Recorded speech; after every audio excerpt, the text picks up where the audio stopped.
Welcome back, everybody, to another Pittsburgh Pirates franchise video.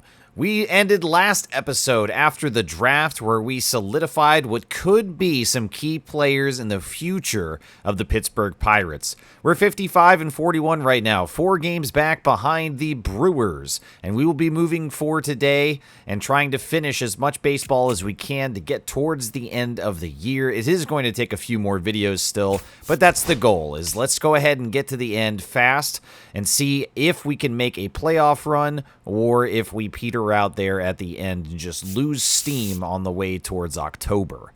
With this finish here today, Shane Baz picks up win number 6. Holderman saved 26. And so the pitching remains very good for us right now. And I want to take a look at the All-Stars. O'Neal Cruz is an All-Star this year. I'm also going to be highlighting right there. No surprise, Paul Skeens has made it with a 2.09 ERA and 8 wins on the year so far. And then David Bednar also made the cut. So 3 Pittsburgh Pirates here represented in the All-Star game. That is pretty cool. I really like to see that and get over that 1 per team minimum. So now a series versus the Giants in San Francisco, and that's a 1-3 loss for the very first game. It is time to sign draft picks, though, and we've got 14 days to do it. David Valenzuela is only 31% motivated to sign. Everyone else well above that. So let's see if we can get these high-interest draft picks signed first. 71% motivated for a 492 bonus offer. And yes, Antone Roca has selected us to sign with. Fantastic. Okay, next one here we're going to try with J.J. Burden, a starting pitcher. 67% motivated to sign. Maybe that'll do it for 419. And no, Burden is going to play hardball. And we're going to have to try again in a couple days. Pedro Pinto is starting out at 63% motivated to sign. Maybe we bump that up just a little bit. 65 now off of 336. And Pedro Pinto has agreed to those terms, so he will be a Pirate next year. That is the interesting, or possibly interesting, two-way player. We'll set up the rest to increase motivation as well, I think, but Valenzuela is going to take a lot to get there, so we might come down to the wire with him. All right, Zach Littell in Game 2, leading us to an 8-5 win. The offense backs him up here as Joey Bart gets 3 RBIs, and so does Jared Triolo. That's really cool. Both of them got home runs. Luis Arraez picked up a double today. Spencer Horwitz had an error, which is not nice to see. Littell actually had a really difficult game, but Carson Fulmer came in and bailed him out, and then Holderman has saved 27. So now we can decide the series versus San Francisco, and we've got a critical situation. So we're going to have to hop in here to see who actually takes the series. It's O'Neal Cruz at the plate, averaging 268, and that is all-star O'Neal Cruz to everybody. Bases loaded, 2 outs, Nope. and we'll watch that sinker below the zone to begin. And, oh, look at the bottom of the screen. Draft pick grades. David Valenzuela, they gave us a C+ for him in center field. I disagree with that. I think he's going to be an excellent choice. A B- for Pablo Palacios, that pitcher that we picked at 2. Okay, so this is interesting. I don't know if I've seen them grade draft picks before. That's a C for Irving Nolat, that third baseman, who looked really promising. And O'Neal Cruz will swing and miss at that sinker. Wow. I wish there was a better screen to see those draft picks instead of just scrolling here at the bottom. That's a B- though, for Martin Valenzuela. And Cruz will strike out in strand 3. We're going to go ahead and return to simulating now that the critical situation is done, and that is a Giants victory. So we do lose the series 2-1. That is unfortunate. All right, back to trying to sign these guys. J.J. Burden now at 67% motivated to sign. We'll bump his offer up just a little bit to 72% now.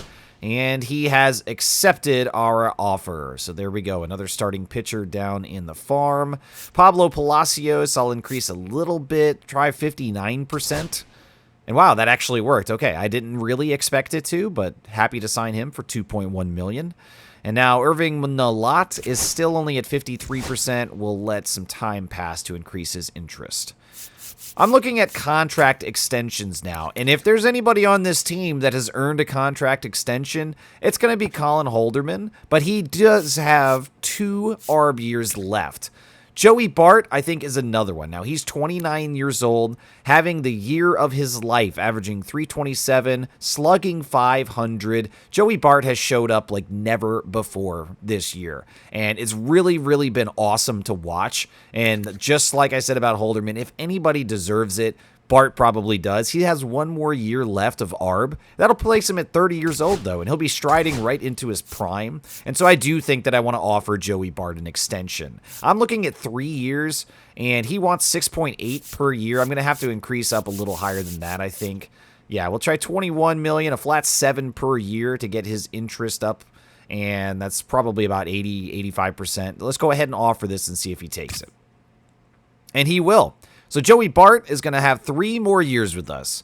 Next up is Jared Triolo, and he has been really, really good for us as kind of a utility everyday player. He's usually playing somewhere, and he's usually playing well. He's averaging 282, slugging over 400, but he does have 3 years left of ARB, and right now we've got him on the cheap for only 800K, so maybe not the time.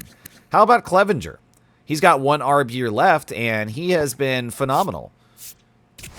I think that Clevenger definitely deserves at least, 2 years. I'm going to say 3, and he's only looking for 3.5 per year. Right now, he's got a sub-2 ERA over 46 innings with 45 strikeouts. So I think $4 million for the next 3 years is not really taking a huge chance, and Clevenger has absolutely earned this offer. Will he take it? Yes, he will. He'll sign that contract. Fantastic there. David Bednar is another one. All-star David Bednar. We've got him for just under $6 million this year, but he's going free agent after this. And I think that he absolutely deserves an offer as well. I will not be shy about offering these guys what they deserve as long as they do put up those performance numbers. I think 3 years for Bednar, for a closing or relief pitcher, they tend to go a little bit later in their careers than starters. They, peter out by the early 30s. You can have a reliever into the mid-30s, and they're usually okay. And he will accept. So some big signing extensions that we've just completed now. And then we go to Arizona, where we win 6-1. Luis Ariz has a 4-for-5 day. That pushes his average up over 250. Really nice to see that. Ke'Bryan Hayes still struggling. Sung-Chae Chang still struggling. That's a Spencer Horwitz home run game, though. That's really cool. Joey Bart has a triple as well. He's happy about his extension. Paul Skeens picks up win number 9 off of 7 great innings, and Strzelecki has 2 clean ones behind him as well. Shane Baz gets the start in Game 2. And that is a critical situation here for Colin Holderman. I do trust him, as we've said time and time again. Let's trust him just to get it done here. And yes, we do. We shut the Diamondbacks out, and we win 1-0. Very low-scoring game, but we did just enough to get it done. Checking the standings here real quick, and we are now 3 games behind the Brewers. So really keeping an eye on that division, because if we can maintain some space above the Brewers there and possibly avoid a wild card situation altogether, obviously that would be preferable, but this is going to be a big series right here. The Dodgers, who were 71-31. We've got a 4-game stretch against them, and already we've got a critical situation with Dennis Santana. This is a really important stretch of games for us right here, because we've got the Dodgers, the Braves, and then the Dodgers all over again. And so we're facing some of the best teams in baseball. The Dodgers, I think, pretty safe to say. I do think they are right now, record-wise, the best team. And with their level of talent, you would expect them to have that amount of success. Now, Santana misses, and we're 3-1 now in the count. Bases loaded and 2 outs here in the top of the 7th. We are winning by 1, but we're hanging on just barely. Did he go? No, he didn't go. So Santana is going to walk home the tying run. Wow. We're right back into the bases loaded 2-out situation now. It's 2-1 against Shohei Ohtani, the exact worst guy you'd want to see. However, Chang will field that grounder at third base, and that will strand 3, but Santana did already walk through the tying run. Because of how important this series is going to be, I do want to finish it. And the Dodgers are going to bring in Evan Phillips, who has been very, very good through 50 innings, almost flat, 50.1. And he's got a phenomenal ERA. Nick Gonzalez is going to lead off for us here, and it's 2-1 against him. And we can't grab that sweeper. That kind of hung a little bit, but it was inside. Big chance of let's go Bucks as the fans are rallying in PNC Park, but Gonzalez, not giving them something to cheer about, will strike out outside the zone. And what I mean by the Dodgers being such an important series, not because they're just a good team, but because there's World Series expectations for a team like Los Angeles. And I think that with how we're doing right now, if we're seriously saying, hey, we could win the division, if not the division, we're placed well for a wild card race, we're talking postseason. And if that conversation is going to be had, then we need to seriously look forward and kind of say, okay, well, what would the matchups most likely be? And the Los Angeles Dodgers unequivocally are going to make the postseason. It's just a matter of whether they can go all the way to challenge for that World Series, but chances are pretty good that they're going to pass through several layers of the postseason to get to that position. So if we do end up with a matchup against the Dodgers, and we've got to play them trying to get to the World Series, I think this is a perfect time to kind of scout the enemy, so to speak. And that is a swing and a miss way inside, and we are out of the top of the 8th now, and the Dodgers bring in Tanner Scott. 43 innings pitched with a 3.12 ERA, a sub-20% strikeout rate, so there's quite a bit of contact there. I think that is lower than league average. And Reynolds lifts that to left field, but that is tracked down and played well. Only 4 hits per team right now as we enter the bottom of the 8th. Only 8 hits means that the pitching has been absolutely stellar. Defense has been really good. And Sung-Chae Chang will then strike out and prove that pitching does look pretty good right now. Tanner Scott, of course, is a great pitcher. Luis Ariz will foul that away. And it's 0-2 now with 2 outs, bottom of the 8th. We are running out of time. Fans are a little despondent now. No more let's go Bucks cheers. But Luis Ariz will slam that to right field. Wow! 397 feet for Ariz as the man not known for power, specifically not known for power, that is, will bomb his 11th home run of the year. Wow!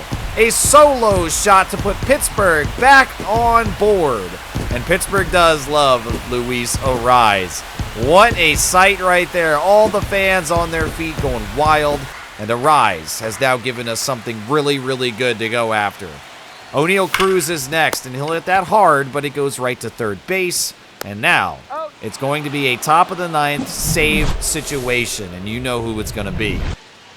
It's this guy, the man, the Holder man, Colin Holderman. Might as well change his name in here to Colin Saverman. 46 innings pitched, a 1.57 ERA, and he is among the top 4 league leaders. He's got 28. We've talked a few times now about Trevor McGill from the Brewers at 29. Really, really close to being the top closer and save leader out of the entire baseball league. Cruz, long way to go, will track that down. A flyout to begin the top of the 9th from Dalton Rushing. And now, the Dodgers are bringing in Freddie Freeman. This is not a guy that we want to see at the plate, and they've got 2 outs left to play with, and so they're pulling him in. He's averaging 307. And that goes deep to right field. Sawinski's going to stop because we know where it's going. 368 feet. Freddie Freeman comes in off of the bench for home run number 20 on his pinch hit opportunity. And it's now a tie ball game again. Rengifo grounds out to Triolo here as long as we play it well, and we do. 2 outs now, 1 more to go. Tommy Edman 0-2, and that's weakly grounded to Chang, who will play it. And now we have a chance to actually walk this thing off. Thankfully, Ariz got that solo shot. All right, they're going to bring in Kenley Jansen. Now, he's got a 5.17 ERA over 55 innings. He's not doing particularly well this year. We're going to lead off with Spencer Horwitz. 5, 6, 7 due up. Horwitz averaging 263, but 0 for 3 today. He gets good contact there at 99 miles an hour off the bat, but he is under it. And that is a long flyout for the beginning out of the game. Well, of the inning. Joey Bart up to the plate, and that will sneak through into center field. Bart has done it again. He is on base as the Let's Go Bucks chants propel him to a 1-out single. And it's always weird when the volume drops right there. We are going to replace Joey Bart on base with, let's say, Evan Carter. He's got 96 speed, and I know he doesn't catch, obviously, but in this pinch run situation, I need the fastest set of wheels we can afford, and that is going to be Evan Carter. So we'll replace Joey Bart on first, and Carter will get the shot to try to get the win for us. He is very, very quick. We've used him several times in some of these situations. Not always on these recordings, but I have in some of the gameplay that I've taken over. Gonzalez at the plate now. He's got his average to 230. And that's hit well. It goes to left field. A long run back, and he's got it just before the warning track. 2 outs now with Carter and all his speed on first, yearning to get back home. Jared Triolo lifts that high to right field, but it's not particularly deep. And we are going to see extras here against the Dodgers for Game 1 of this 4-game series. And wow, what a competitive matchup this has been.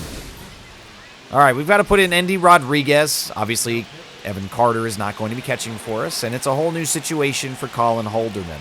And we'll get that cutter in against Mookie Betts. Rodriguez letting him know how good of a pitch that was. The cutter then against Mookie gets him to lift it high to right field, and Sowinski has got it. The ghost runner is going to advance to third, and they're 90 feet away with 2 outs left from scoring a lead run on us. And Shohei Ohtani is back up to the plate. Beautiful sinker, very well placed by Holderman. Let's try going down and in, and that cutter is fouled away. That's strike number 2 now.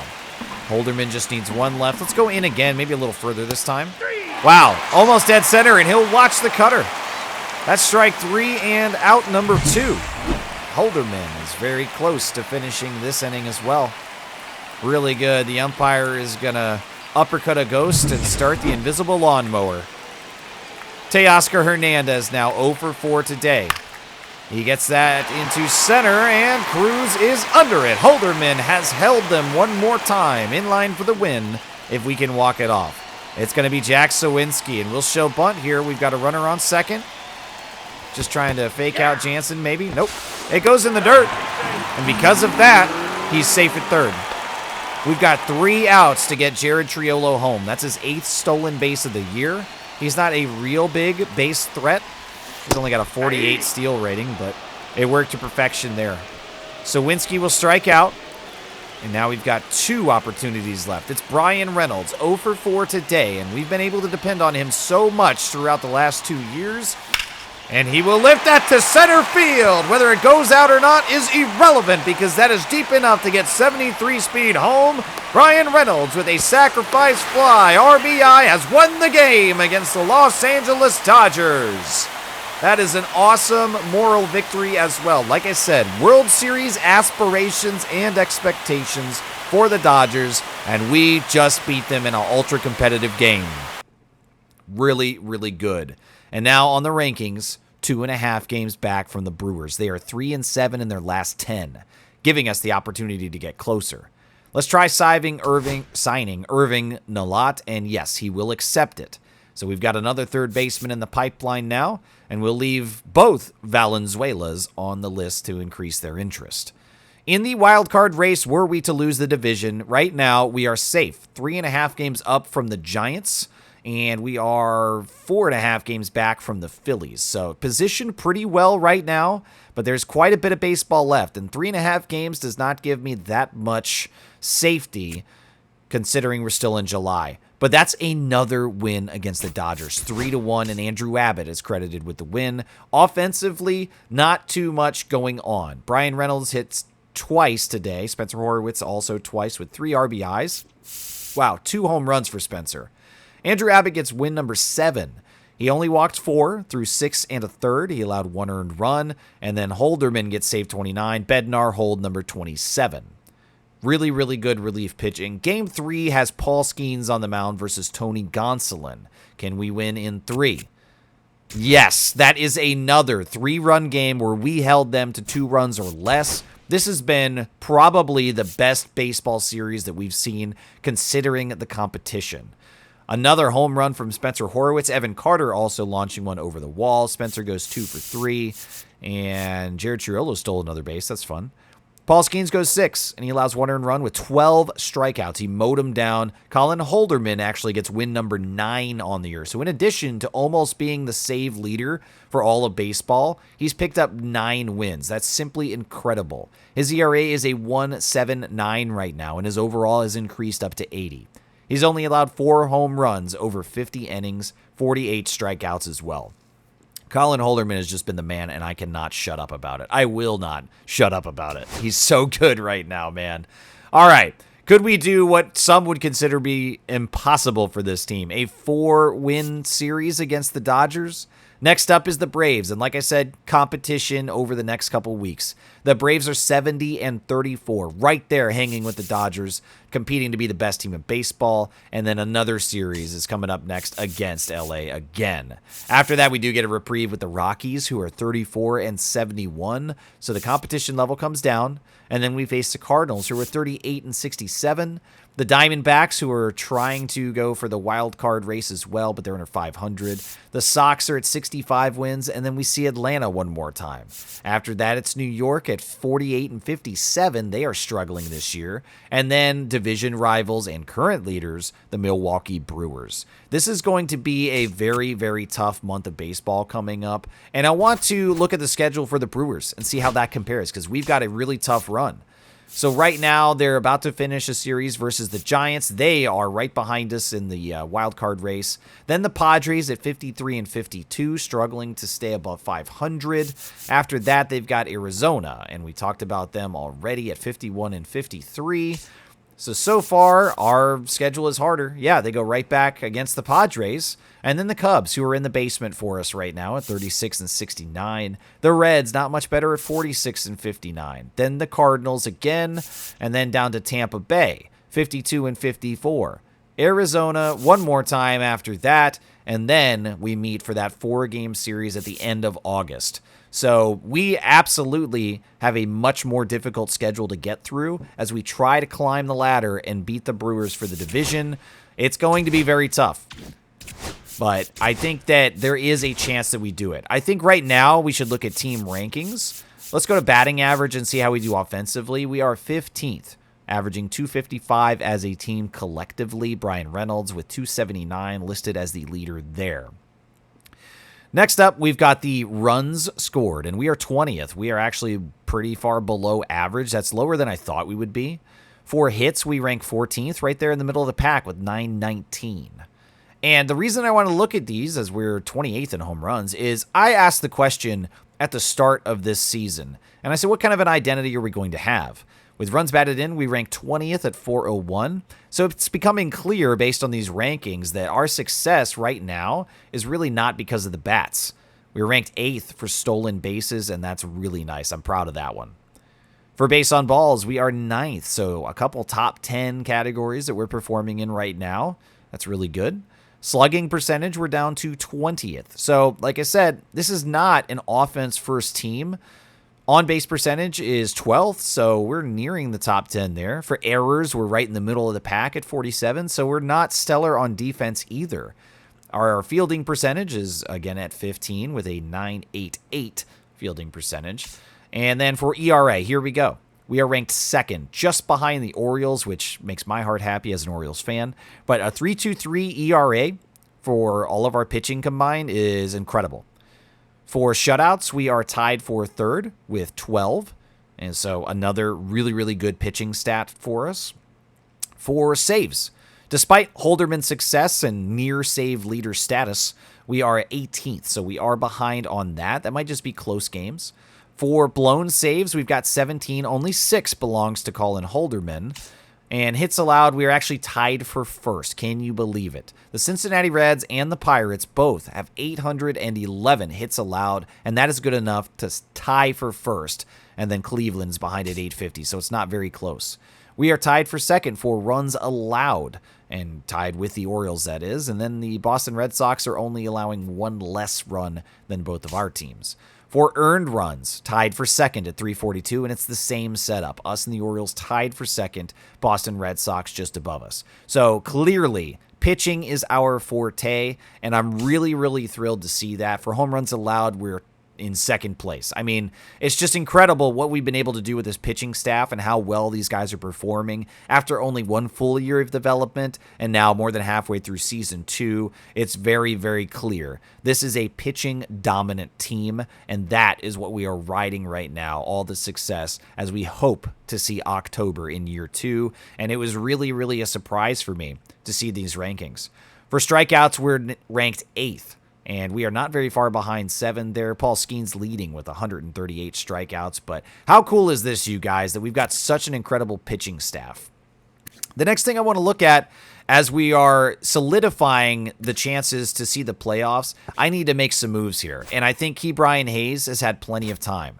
I'm looking at a few different guys here on who could possibly replace him. And I know this one's probably going to be a little controversial for Pittsburgh fans, but Ke'Bryan Hayes, although I really value his defense, his bat has absolutely disappeared this year. But a guy like Max Schumann, who's got a team-friendly contract, he's 28, he's got room to grow. He's a 72 right now. He plays 6 positions. I think Max Schumann for the Athletics could be a very good pickup for us, and it would take Ke'Bryan Hayes and Alan Priest, a guy that we drafted last year who's got deep potential.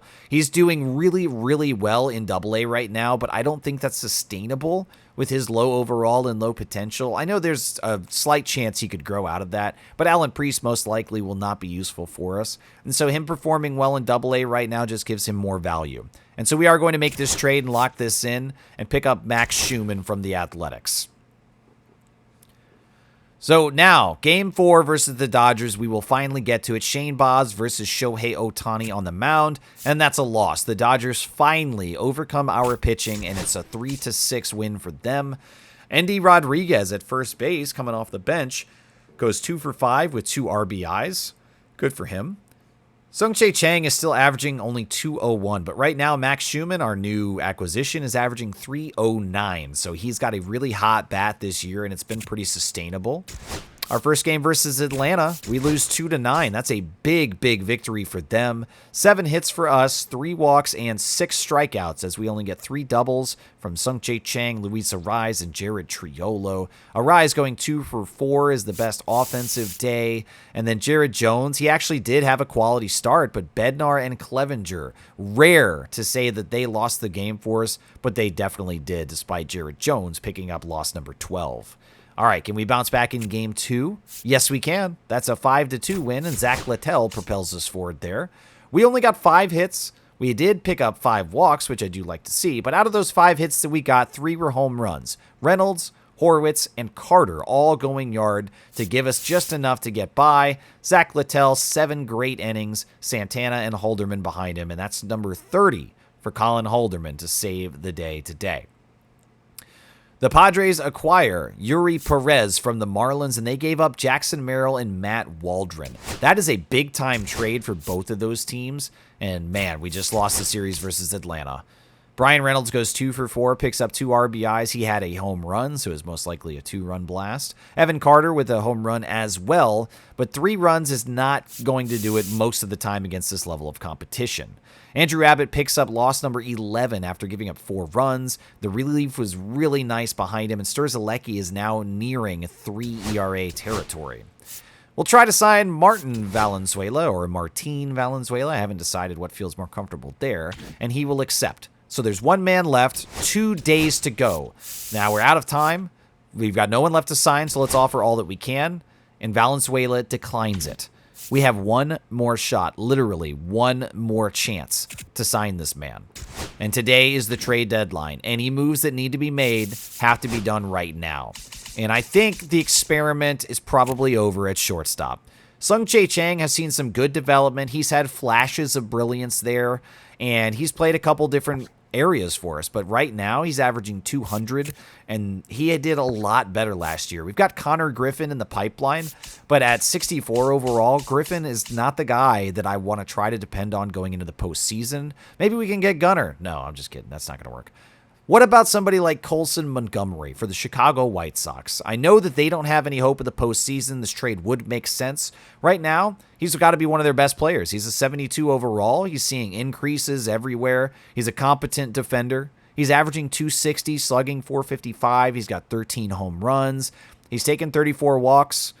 I mean, it looks pretty good to me. And with his age, with his overall, and a very team-friendly contract, no options used, we can get him for under $800K, another renewal year, and then 3 ARBs.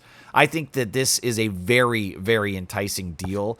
And I wonder, no, they're going to need a little bit more than Chang in order to get that done. All right, so we're going to add in there Gilberto Pacheco. Second baseman, 21 years old, C potential, 68 overall.